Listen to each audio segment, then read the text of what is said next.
Magical ring. दीवानापुर नाम का एक गांव था। वो जंगल के पास होने के कारण उस गांव के लोग जंगली लोमड़ी, बाघ और कई जंगली जानवरों को लाकर उन्हें पालते थे। कोई नया व्यक्ति उस गांव में आता तो उन जानवरों को उन पर छोड़कर उन्हें डराते थे या सताते थे। उसी गांव में प्रकाश नाम का एक व्यक्ति रहता था। क्योंकि वो शहर में जाकर पढ़कर आया था तो उसे ऐसी हरकतें अच्छी नहीं लगती थी। एक दिन प्रकाश ने गांव वालों को बुलाकर, देखिए, आपके इन हरकतों की वजह से हमारे गांव में कोई भी नहीं आता। इसका नतीजा ये है कि हम और सारा गांव को बहुत नुकसान उठाना पड़ रहा है। बाहर की दुनिया ऐसी नहीं है। आपके बदलने का समय आ गया है। वैसे भी हमारे गांव का असली नाम श्रीरामपुर है। ये सब भूल गए हैं। सब इस गांव को दीवानापुर कहकर ही बुलाते हैं। ऐसा ही चलता रहा तो हम लोगों का गुजारा होना मुश्किल हो जाएगा। इसीलिए सब अपने पास पाल रहे जंगली जानवरों को जंगल में छोड़ आइए। ये बात सुनकर गांव वालों में से एक, अरे बड़ा आया हमें नसीहत देने वाला, ये शहरी बाबू ये यूं बकवास कर रहा है। इसका मतलब ये है कि ये अपने गाँव का तौर तरीके भूल गया है। अरे बाघ के पूंछ देखकर घर के अंदर जाकर छुपने वाले शहरी की तू बढ़ाई कर रहा है। अरे इसके ऊपर छोड़ो भाग को। बस ये बात सुनकर गांव वालों ने अपने अपने जानवर प्रकाश पर छोड़ा। वो एक साथ प्रकाश के ऊपर झपटे। प्रकाश उनसे बचने के लिए भागने लगा और वे जानवर उसका पीछा करने लगे। गांव की सीमा लांघते ही वे सारे बाघ रुक गए। सीमा पार करने के बाद एक बाघ, अरे प्रकाश रुको रुको कहकर आवाज देने लगा। वो आवाज सुनकर प्रकाश रुककर मुड़कर देखा तो उसे उसके सामने एक बाघ दिखाई दिया। ये क्या, तुम इंसानों की तरफ बोल सकते हो? अरे मैं विष्णु हूं कहकर बाघ का खाल उतारा। प्रकाश को उसका दोस्त विष्णु दिखाई दिया। यार मुझे भी शहर ले चल, इन पागलों के बीच में मैं फंस कर रह गया हूँ। मैं इनके साथ और नहीं रह सकता। वैसे भी मुझे जानवरों से बहुत डर लगता है। ये पागल तो बोटी नोच कर खाने वाले जानवरों को पाल रहे हैं। हमेशा यही डर लगा रहता है कि पता नहीं कब कौन सा जानवर की बलि चढ़ूंगा मैं। ठीक समय पर तुम भगवान बनकर आए हो। 2 दिनों से देख रहा हूँ। मैं समझ गया था कि तुम उन्हें कुछ समझाना चाहते थे। मैं ये भी समझ गया था कि वे तुम्हें भगाएंगे, इसीलिए इस भेष में मैं तेरे पीछे आ गया। चलो अब ये गांव छोड़कर हम शहर में जाकर आराम से रहते हैं। ये सुनकर प्रकाश, अरे यार चाहे कुछ भी हो, वे हैं तो सब अपने गांव वाले। कुछ ना कुछ करके उन्हें सही रास्ते पर लाना होगा। तो फिर चलो जंगल में चलते हैं। वहां रहने वाले साधु जी से मिलना चाहिए। दोनों जंगल की ओर गए। एक पेड़ के नीचे साधु बैठे थे। दोनों ने उन्हें प्रणाम किया, उनको अपने गांव के बारे में समझाया। ये सुनकर साधु, छोटे लकीर के सामने बड़ा लकीर खींचना चाहिए, तभी वे रास्ते पर आएंगे कहकर अपने हाथ को हिलाया तो एक जादुई रिंग प्रकट हुआ। वो रिंग लेकर विष्णु और प्रकाश दोनों फिर से दीवानापुर लौट गए। उन्हें देखकर गांव वालों में से एक, क्यों रे, अरे सवेरे तो जान हथेली पर लेके भाग रहे थे और ये बाघ के बेस में तेरे पीछे चला गया। अब दोबारा यहाँ आने की हिम्मत कैसी हुई? ये सुनकर विष्णु प्रकाश से, इन गांव वालों को भड़काने का काम इसी लोकेश का है। पहले इसे ठीक करते हैं। प्रकाश लोकेश से, अरे लोकेश, अब तुम्हारे कपड़े उतार कर तुम्हें दौड़ाने आए हैं। चलो अगर दम हो तो अब भेजो तुम अपने बाघ को। तब लोकेश ने उन दोनों पर अपने बाघ को छोड़ा। वो बाघ उनकी ओर लपटने वाला था कि दोनों ने एक मैजिकल रिंग को उसके आगे कर दिया। बस वो बाघ एक हाथी में बदल गया।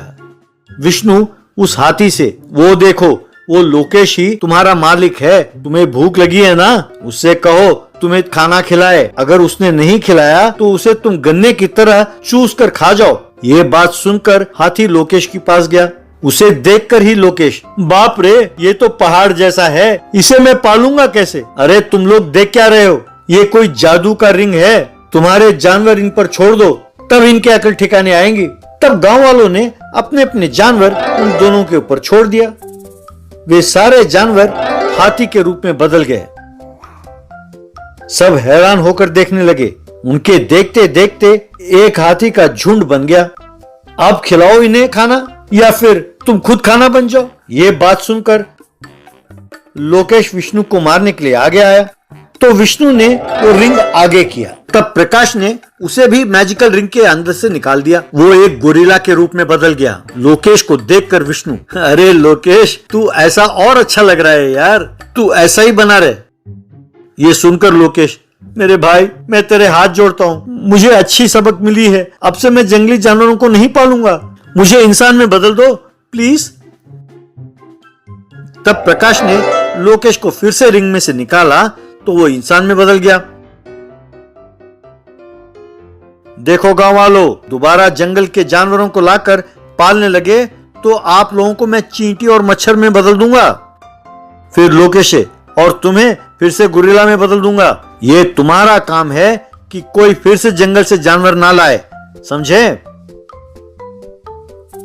समझ गया। तब प्रकाश और विष्णु ने मैजिकल रिंग को देखकर, thank you magical ring. Tractor mobile tower. बिंदास कंपनी का मालिक सुनील ने योयो नाम का एक मोबाइल कंपनी शुरू किया। मेरे कंपनी का मोबाइल लीजिए, सिग्नल की कोई परेशानी नहीं होगी, एक क्षण भी गंवाए बिना आप अपने बंधु मित्रों के साथ बात कर सकते हैं, ऐसे कैप्शन के साथ प्रचार शुरू किया। इस तरह देश भर में लोग उस मोबाइल कंपनी का कनेक्शन लेने लगे। एक दिन वो ऑफिस में मीटिंग में था कि उसके गांव से उसके दादाजी सोल्यूशन सुंदर ने फोन किया। बेटा सुनील, तूने लोगों को वादा किया था कि तेरे योयो मोबाइल से सिग्नल की परेशानी बिल्कुल नहीं होगी, पर तेरे दादा के फोन में ही सिग्नल का प्रॉब्लम है बेटा। मुझे ये कहते हुए शर्म आती है कि ये योयो का ही सिम है। मैं नहीं जानता कि तुम क्या करोगे। कल सवेरे तक मेरे मोबाइल में सिग्नल प्रॉब्लम नहीं होनी चाहिए, नहीं तो मैं खुद मीडिया के सामने जाकर मेरे पोते के कंपनी में सिग्नल की प्रॉब्लम है, उसका सिम इस्तेमाल ना करें कहकर स्टेटमेंट दूंगा, आगे तेरी मर्जी कहकर उसे चेतावनी दी। ये सुनकर सुनील हड़बड़ा गया। मीटिंग को कैंसिल करके अपने कोर टीम को बुलाकर उनको समस्या बताया। देखो, मेरे दादाजी सोल्यूशन सुंदर के मोबाइल में सिग्नल प्रॉब्लम है, कल सवेरे तक उसको सॉल्व नहीं किया तो समझो अपनी कंपनी डूब जाएगी, फिर आप लोगों की नौकरी का जिम्मेदार मैं नहीं। तब प्रताप अग्रवाल नाम का सीनियर एग्जीक्यूटिव, सर, हमने उस गांव में एक जगह सिग्नल टावर रखा था, पर वहाँ बंदर टावर पर चढ़कर कूदते रहते हैं सर, इसलिए हर बार उस टावर का रिपेयर करना पड़ता है, इसीलिए वहाँ सिग्नल प्रॉब्लम है सर। तो फिर क्या किया जाए? अब बंदर पकड़ने वाले को भेज दें वहाँ पे? I need solutions man. आप लोगों के पास आइडिया नहीं है तो आप लोग हट जाओ, जो एक ब्रिलियंट आइडिया के साथ आएगा उसे ही मैं ये काम सौंपूंगा। सर, एक डाउट है सर, आपके दादाजी हर रोज सवेरे वॉकिंग करते हैं और गांव के बाहर भी चले जाते हैं सर, अब गांव के बाहर सिग्नल कहाँ होता है सर? वो तो एक जगह टिकते नहीं और हर जगह सिग्नल्स मिलना मुश्किल है ना सर, वैसे भी बूढ़ा हो चले हैं सर, एक जगह बैठकर राम नाम जपने के बजाय वो ये सब क्यों करते हैं सर? तब सुनील ने उसे घूर कर देखा। भैया, वो एक फ्रीडम फाइटर हैं, गांव में नल काम ना करे तो म्युनिसिपैलिटी को फोन करते हैं, गली में कुत्ता दिखे तो ब्लू क्रॉस को फोन करते हैं, किसी को खून की जरूरत हो तो रेड क्रॉस को फोन लगाते हैं। यूं जब तक वो समस्या का सोल्यूशन ना निकाले वो चैन से सो भी नहीं पाते, इसलिए सब उनको सोल्यूशन सुंदर कह के ही बुलाते हैं। अब अगर उनका ये सिग्नल प्रॉब्लम सॉल्व नहीं किया तो हमें चीर के रख देंगे, समझा करो यार। तुम लोग ये ना सोचो कि अपने कंपनी का बॉस एक बूढ़े से इतना क्यों डर रहा है, अपने कंपनी का 70% शेयर्स उनके नाम ही है। सो प्रताप, वी नीड सॉल्यूशन। तब सब सिर खुजाते हुए सॉल्यूशन के बारे में सोचने लगे। जो बढ़िया आइडिया देगा उसे साउथ इंडिया ऑपरेशंस का चीफ बना दूंगा।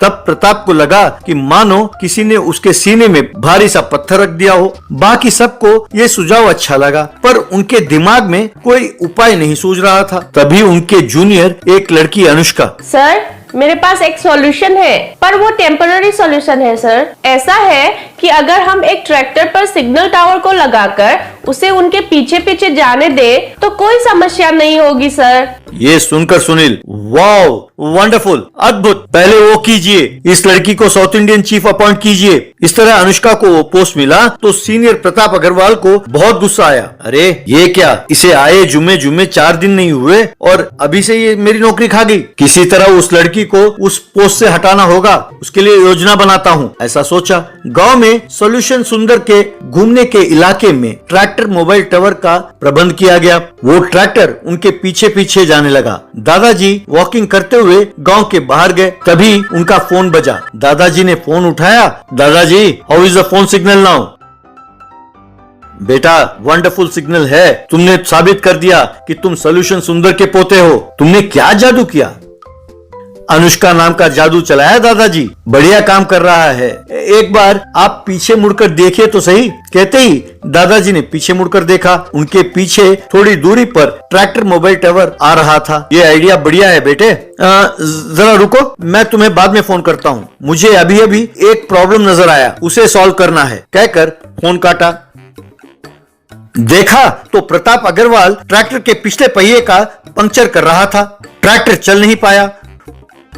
उसे देखकर सॉल्यूशन सुंदर ने पोते को फिर से फोन किया। बेटा सुनील, तुम्हारा ट्रैक्टर मोबाइल टावर रुक गया है, उसका टायर पंक्चर हो गया है। बेटा तुम्हारे कंपनी में पंक्चर करने वाले हैं, होशियार। मैं आगे जा रहा हूँ और चाहता हूँ कि तुम्हारा कंपनी भी आगे बढ़े। मेरा सिग्नल कट हुआ तो फिर देख लो, तुम्हारी खैर नहीं, कहकर वो आगे जाने लगा। सुनील परेशान हो गया, क्या करें ये समझ ना पाकर अपने टीम को फिर से बुलाया। अरे भाई क्या करें, ट्रैक्टर पंक्चर हो गया है, दादाजी आगे जा रहे हैं, अगर सिग्नल कट हुआ तो समझो हम गए काम से। अरे प्लीज कुछ करो। सर आप चिंता न करें, आपके दादाजी से कहिए कि सामने देखे, वहाँ एक और ट्रैक्टर मोबाइल टावर आ रहा है। इतना ही नहीं सर, पहले ट्रैक्टर पर जो एक रिमोट कैमरा लगाया था उसमें हमारे senior Pratap Agarwal G tractor को पंक्चर करते हुए नजर आते हैं।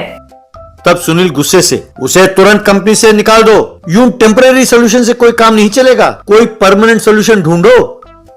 यस सर, हमने ढूंढ लिया है सर। मैंने पता किया कि आपके दादाजी क्यों गांव भर में सिग्नल की मांग कर रहे हैं। ये महामारी के कारण बच्चों के स्कूल बंद हो गए, तो ऑनलाइन क्लासेस के लिए सिग्नल ठीक से ना आने के कारण बच्चे पेड़ पर, छत पर, टीले पर, खंबे पर चढ़ रहे हैं सर। इसके कारण कोई हादसा न हो, इसलिए उन्होंने आपसे एक सॉल्यूशन के लिए पूछा सर। या आई know my dadaji, he is really smart, his actions are thought provoking. सिर्फ हमारे गांव में नहीं, देश भर में क्लियर सिग्नल्स हो, ऐसा प्रबंध कीजिए। मैं इस कंपनी का बॉस हूँ, क्या तुम घर पर मेरी बॉस बनोगी?